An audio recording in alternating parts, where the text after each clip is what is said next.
स्वागत है। आज हम सीधे मुद्दे पर आते हैं। उत्तराखंड लोक सेवा आयोग की वो प्रधानाचार्य भर्ती परीक्षा जो राजकीय इंटर कॉलेजों मतलब जीआईसी के लिए है। जैसा कि पता है, ये एक सीमित विभागीय परीक्षा है, यानी केवल विभाग के अंदर के लोगों के लिए। मामला थोड़ा पेचीदा इसलिए हो गया है क्योंकि एक विज्ञापन तो आया था मार्च 2024 में, और फिर अभी हाल ही में सितंबर 2025 में एक और सूचना आई है जिसे अनुपूरक या सप्लीमेंट्री विज्ञापन कह रहे हैं। तो सवाल ये उठता है कि कौन सी बात किस पर लागू होती है, क्या बदल गया है। तो आज हम इसी गुत्थी को सुलझाने बैठे हैं। हमारा मकसद है कि इस परीक्षा से जुड़ी सारी जरूरी जानकारी, खासकर जो बदलाव हुए हैं, वो सब तक साफ साफ पहुंचे। ठीक है, चलिए इसकी परतें खोलते हैं। नमस्कार। देखिए, ये परीक्षा उत्तराखंड के सरकारी स्कूलों के शिक्षकों के लिए एक बड़ा मौका है लीडरशिप रोल में आने का। और ये जो दूसरा विज्ञापन आया है ना, इसकी वजह है सर्विस रूल्स मतलब सेवा नियमावली। उसमें हुआ संशोधन। इन्हीं संशोधनों ने दरअसल पात्रता यानी कौन योग्य है इसके नियम बदल दिए हैं, इसीलिए ये अपडेट आया है। अच्छा, तो शुरुआत करते हैं उस पहली वाली योजना से। हाँ। जो मार्च 2024 वाली अधिसूचना में थी। उसमें क्या खास बातें थी? हाँ, तो मार्च 2024 की जो मूल अधिसूचना थी, उसमें जीआईसी के प्रिंसिपल पद के लिए कुल 692 पद निकाले गए थे। 692 पद, हाँ जी। इनमें से 624 पुरुष शाखा के लिए और 68 महिला शाखा के लिए थे। ये पद लेवल 12 के थे और इन्हें ग्रुप का राजपत्रित यानी गैजेटेड कैटेगरी का बताया गया था। स्थायी पद थे। राजपत्रित मतलब काफी जिम्मेदारी वाले पद हुई। हाँ बिल्कुल, जिनका जिक्र सरकारी गजेट में होता है। और उस समय योग्यता क्या मांगी गई थी? उस समय पात्रता के लिए कट ऑफ डेट 1 जुलाई 2024 रखी गई थी। शैक्षिक योग्यता में कम से कम 50% अंकों के साथ पोस्ट ग्रेजुएशन मतलब पीजी डिग्री और साथ में बीएड या उसके बराबर की कोई ट्रेनिंग जरूरी थी, जो कि अप्रैल 2024 की शुरुआत तक पूरी हो जानी चाहिए थी। इसके अलावा अनुभव भी चाहिए था, जिसे अनिवार्य आहरकारी सेवा कहा गया, और ये मौलिक रूप से नियुक्त कर्मियों के लिए था।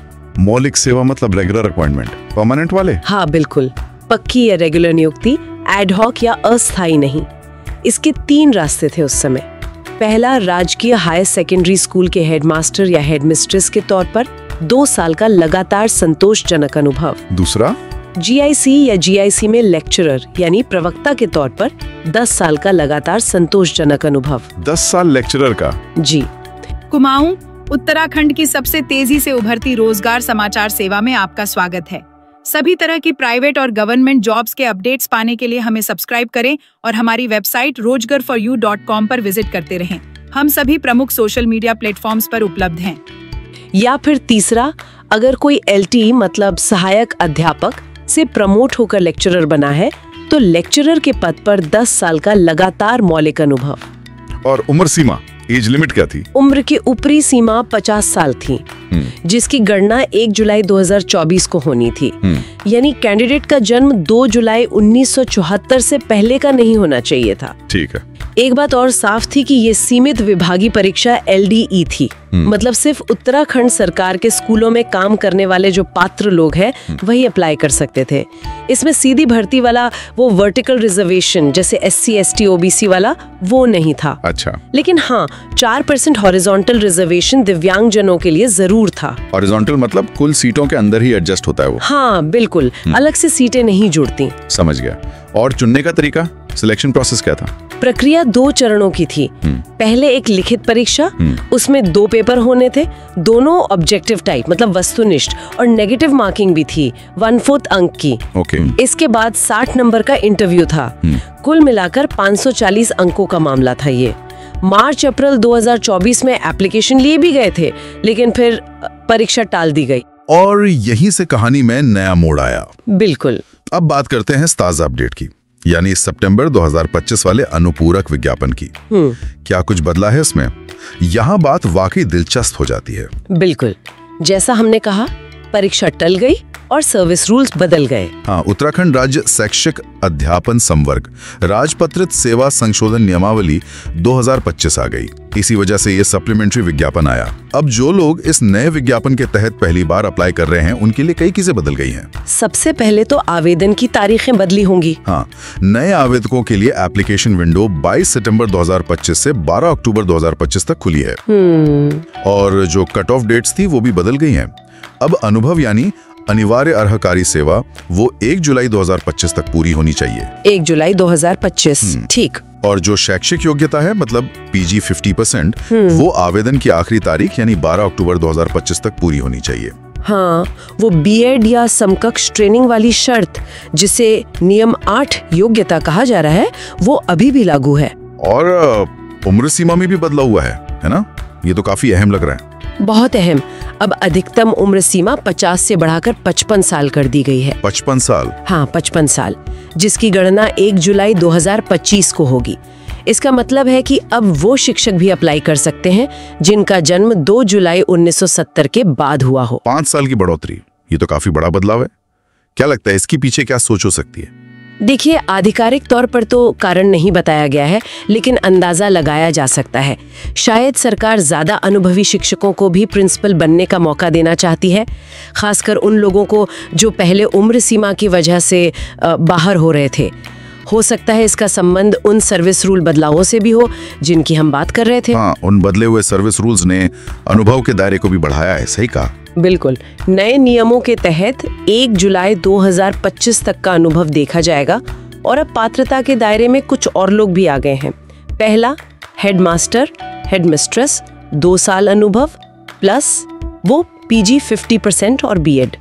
दूसरा, लेक्चरर, 10 साल अनुभव प्लस PG 50% और बीएड, ये तो पहले भी था।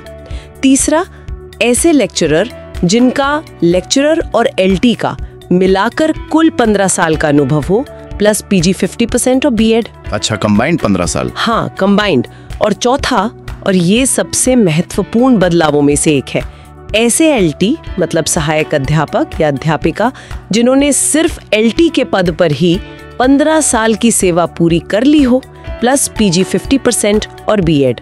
यानी अब एक अनुभवी LT टीचर बिना लेक्चरर बने भी सीधे प्रिंसिपल परीक्षा दे सकता है। ये तो पहले नहीं था शायद। सही कहा आपने, ये एक बड़ा बदलाव है। पहले LT को प्रमोट होकर लेक्चरर बनना पड़ता था और फिर लेक्चरर के तौर पर अनुभव चाहिए था।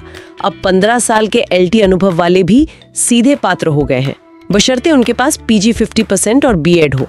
जाहिर है सभी के लिए लगातार संतोषजनक सेवा की शर्त तो है ही। दिलचस्प।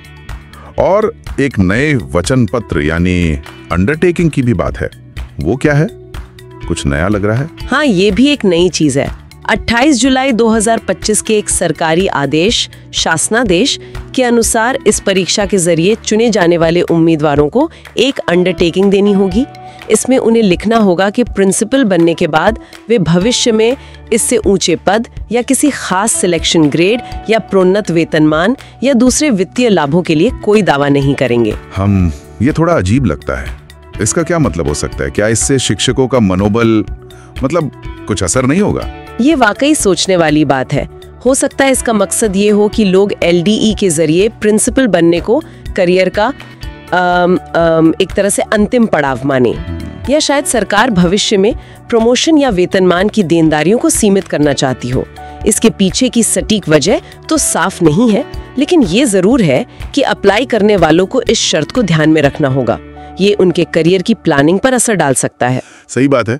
और परीक्षा केंद्रों में भी कुछ बदलाव हैं। सेंटर्स का 3 शहर। ठीक है, तो ये सब तो हुई नए आवेदकों की बात, लेकिन उन हजारों शिक्षकों का क्या जिन्होंने मार्च 2024 में ही अप्लाई कर दिया था? उनके मन में जरूर सवाल होंगे। उनके लिए स्थिति बिल्कुल साफ कर दी गई है। आयोग ने स्पष्ट किया है। सबसे अच्छी बात यह है कि उन्हें फिर से अप्लाई करने की जरूरत नहीं है। अच्छा, दोबारा फॉर्म नहीं भरना? जी नहीं, उनका पुराना एप्लीकेशन मान्य रहेगा, उनका अभ्यर्थन यथावत रहेगा। और उनकी योग्यता की शर्तें क्या वो भी नई वाली लागू होंगी, जैसे उम्र 55 साल वाली? नहीं, यहीं पर ध्यान देना है। ये बहुत जरूरी पॉइंट है।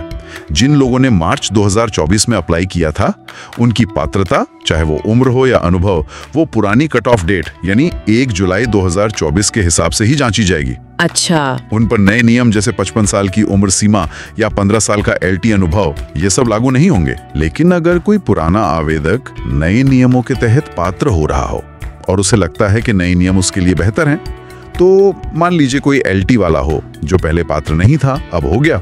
हाँ, उसके लिए एक विकल्प दिया गया है। वो चाहे तो अपना पुराना आवेदन रद्द मतलब कैंसिल कर सकता है और नए नियमों के तहत फिर से अप्लाई कर सकता है। ओ, कैंसिल करके नया भर सकता है। जी, लेकिन इसमें एक पेंच है। पुराने आवेदन की जो फीस दी थी वो ना तो वापस होगी, ना ही नए आवेदन में एडजस्ट होगी। यानी दोबारा फीस देनी होगी। हाँ, तो ये फैसला सोच समझ कर लेना होगा कि क्या वाकई नए सिरे से आवेदन करना फायदेमंद है या नहीं। ये स्पष्टीकरण बहुत जरूरी था। बहुत से लोगों के मन में ये सवाल होगा। अब क्या कुछ ऐसा भी है जो दोनों विज्ञापनों में बिल्कुल एक जैसा है, जिसमें कोई बदलाव नहीं हुआ, ताकि लोगों को पूरी तस्वीर साफ हो जाए? हाँ, कई अहम चीजें वैसी की वैसी ही हैं। जैसे कुल पद 692 और उनका पुरुष महिला शाखा में बंटवारा 624 और 68 वो सेम है। ठीक है, वैकेंसी उतनी है। जी, वेतनमान लेवल 12 और पद की प्रकृति ग्रुप क राजपत्रित स्थायी ये भी वही है। और सबसे जरूरी चयन प्रक्रिया, उसमें भी कोई बदलाव नहीं है। लिखित परीक्षा के 2 पेपर, पेपर I 120 अंक 2 घंटे का, पेपर 2 360 अंक 3 घंटे का और फिर इंटरव्यू 60 अंक का, कुल 540 अंक। और वो ऑब्जेक्टिव टाइप और नेगेटिव मार्किंग? हाँ, दोनों पेपर ऑब्जेक्टिव टाइप ही रहेंगे और 1/4 नेगेटिव मार्किंग भी लागू रहेगी। पाठ्यक्रम यानी सिलेबस का क्या, वो भी वही है, बदला तो नहीं? बिल्कुल नहीं, सिलेबस में कोई बदलाव नहीं है। जो मूल अधिसूचना के साथ परिशिष्ट 01 और 02 में दिया गया था वही लागू रहेगा।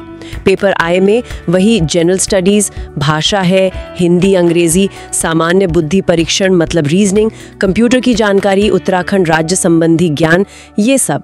और पेपर 2 तो पूरी तरह से शैक्षिक प्रशासन और प्रबंधन पर है।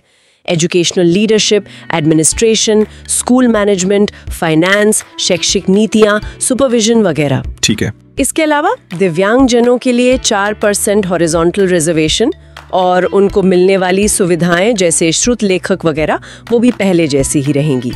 आवेदन शुल्क की संरचना भी वही है। सामान्य के लिए करीब 172 रुपए, दिव्यांगों के लिए 22 रुपए के आसपास।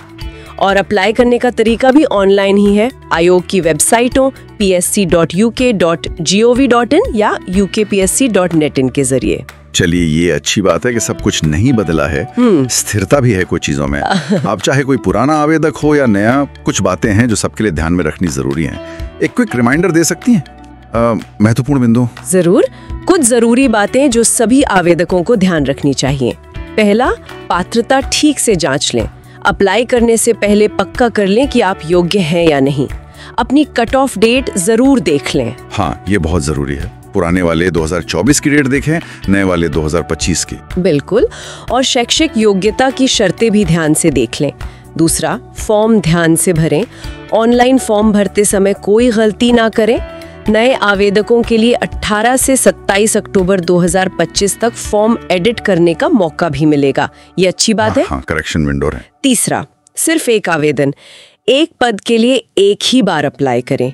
एक से ज्यादा एप्लीकेशन रद्द हो सकते हैं। चौथा, डॉक्यूमेंट्स तैयार रखें। जब आयोग मांगे तो वेरिफिकेशन के लिए सारे जरूरी कागजात तैयार रखें, जैसे अनुभव प्रमाण पत्र, शैक्षिक प्रमाण पत्र वगैरह।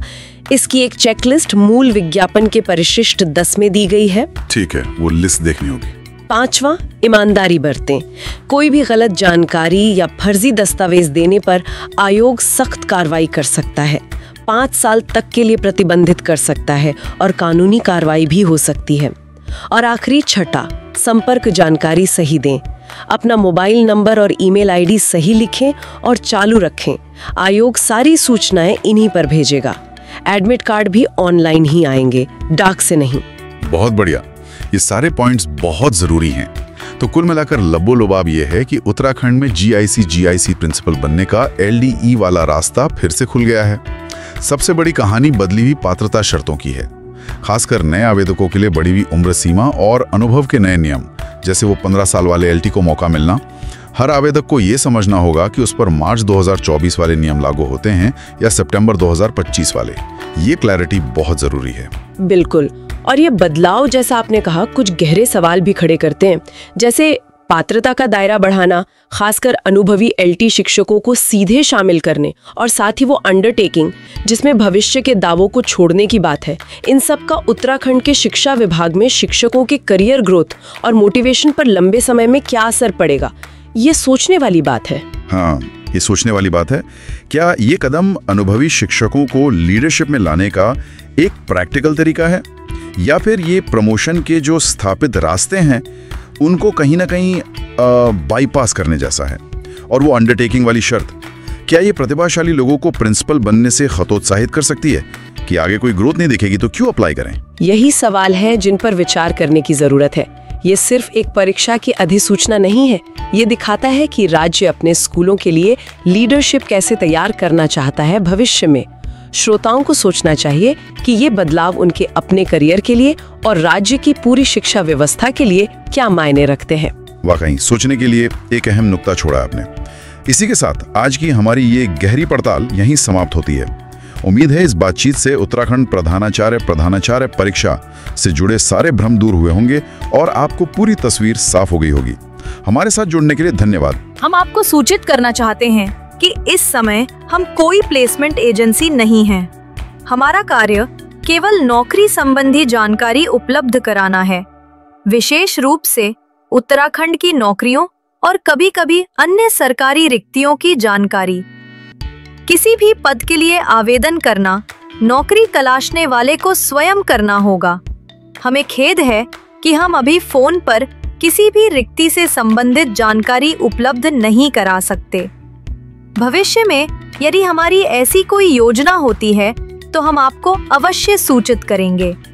वर्तमान में यह सेवा सभी नौकरी तलाशने वालों और नियोक्ताओं के लिए पूर्णतया निःशुल्क है तथा हम नियोक्ता और नौकरी तलाशने वाले के बीच किसी प्रकार की भूमिका नहीं निभाते।